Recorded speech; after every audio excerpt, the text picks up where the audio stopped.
Je vous remercie, Monsieur le Président. Monsieur le Président, j'avais dit ici que de mon point de vue, la déclaration de politique générale basée sur le référentiel du projet contient des lacunes et un chapelet de promesses. Je viens aux lacunes.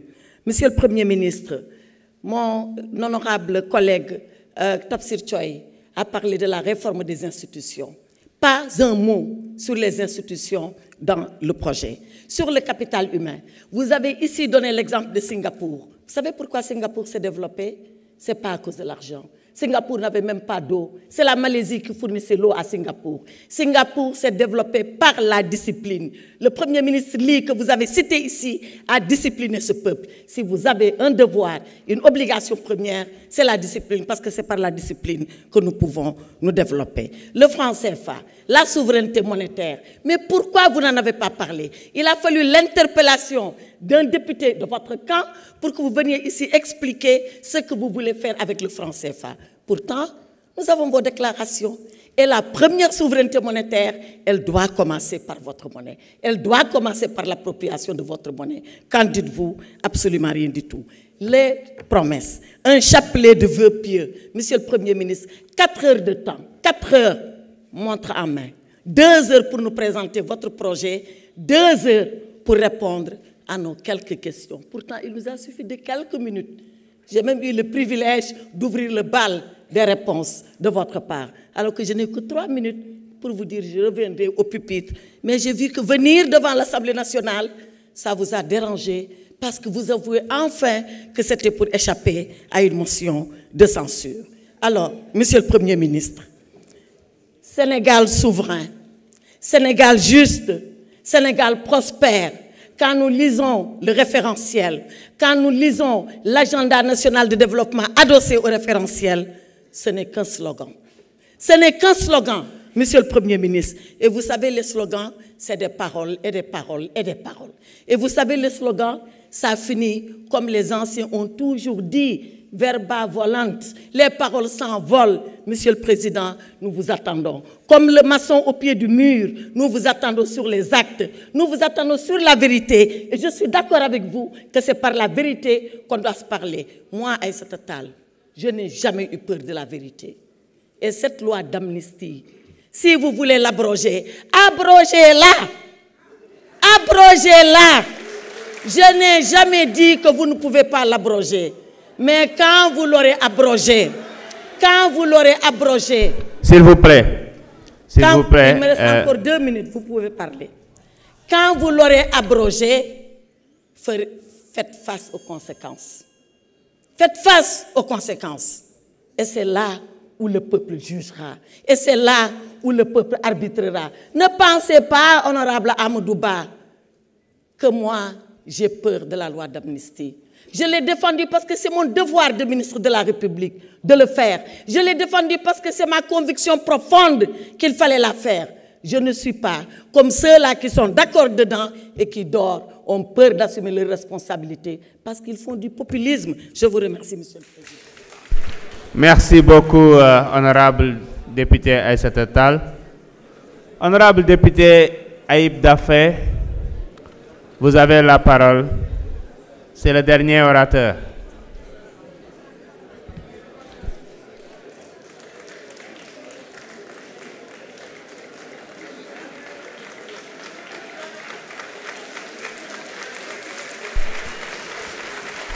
S'il vous plaît, merci beaucoup. Allez-y, honorable. Voilà, merci, Président. Monsieur le Premier ministre, merci beaucoup pour les réponses. Et nous sommes en tout cas très satisfaits de cette déclaration de politique générale et du débat qu'il y a eu. Un débat ouvert, un débat franc, un débat constructif et toujours égal à vous-même. En tout cas, vous avez eu à apporter des réponses et des répliques. Et par rapport au thème que j'avais abordé, notamment sur les rapports entre le Parlement et l'exécutif, vous avez montré votre disponibilité, vous et votre gouvernement, à vous présenter, si nécessaire, à l'Assemblée nationale dans le cadre du contrôle de l'action du gouvernement.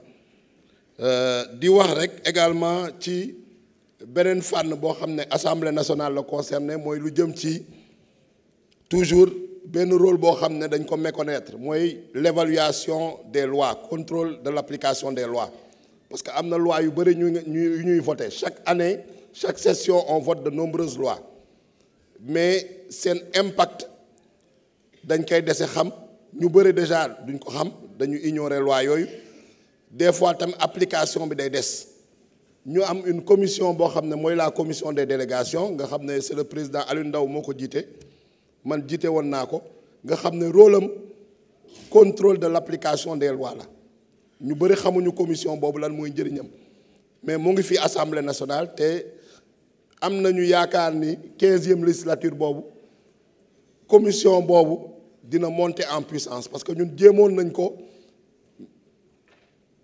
mettre en œuvre jéem ci liggéey mais malheureusement action yu ñu ci defoon yëpp plan d'action bu ñu defoon yëpp yónnee woon nañ ko président assemblée nationale bind ko lettre à l'époque mais il n'a même pas daigné jox ñu benn réponse te loolu lu am solo la loi yu ñuy voté ñuy xool ndax ñoo ngi koy appliquer suñ koy appliquer est-ce que impact bu mu am ak effet yu mu am ak objectif yu ñu ci doon séentu vraiment ñoo ngi ko ciy am ak est-ce que yenn loi yi suñ ko voté ba pare décret d'application yi ñu ngi koy jël parce que des fois mun nga voter loi ñu prévoir ci ay décret d'application wala ay arrêté mooy réglementation mais mun nañu toog ay at balaa ñu koy jël nañu par exemple le cas souvent ñoom Awa Seck dañ koy wax honorable Awa Seck la loi d'orientation sociale ak yeneen loi donc loolu am na solo donc pour wax ci fànn boobu bëgg nañu gouvernement bi ak assemblée nationale gën cee liggéey parce que mënuñu def le contrôle de l'application des lois sans le gouvernement parce que gouvernement mooy exécuter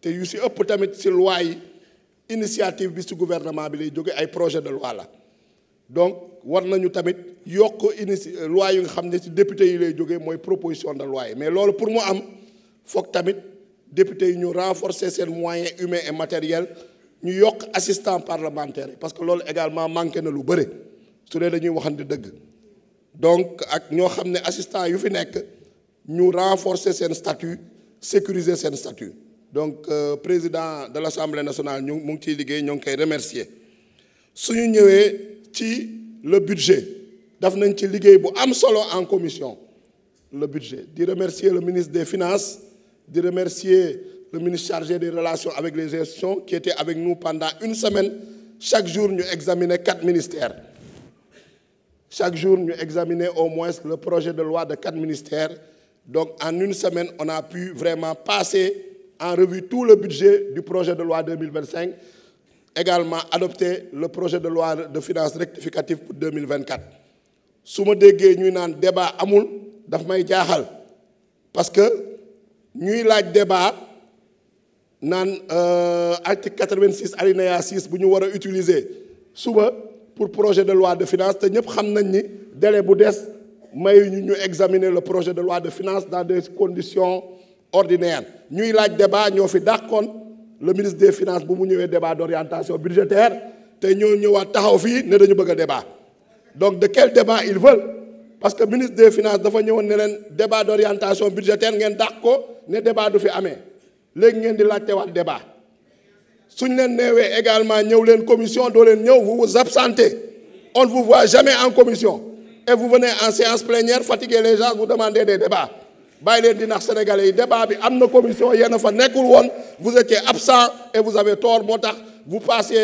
votre temps à diffuser de faux chiffres et de fausses informations parce que vous n'avez pas les bonnes informations c'est ça la vérité leneen loo xam ne bëgg nañ ko wax toujours ci processus budgétaire bi pour gën ko en tout cas renforcer parce que débat d'orientation budgétaire généralement benn fan la mais am na lu règlement intérieur bi prévoir te bëgg naa assemblée nationale ak gouvernement bi ñu liggéey ci ensemble mooy l'audition des ministres chaque commission mën na auditionner ministres yi nga xam ne moom moo dépendre de sa compétence avant la fin du mois de mai nga xam ne su boobaa avant la fin du mois de mai pour que fin juin ñu mën a def débat d'orientation budgétaire parce que débat d'orientation budgétaire benn fan la on nous amène le document de programmation pluriannuelle mais da ngay gis député yi chaque fois suñu ñëwee ils reviennent sur des questions sectorielles kii wax ci tali bi kii wax ci santé bi te yaakaar naa ni loolu war nañ ko mën a vider en audition avec les ministres avant la fin du mois de mai ñu def la revue des secteurs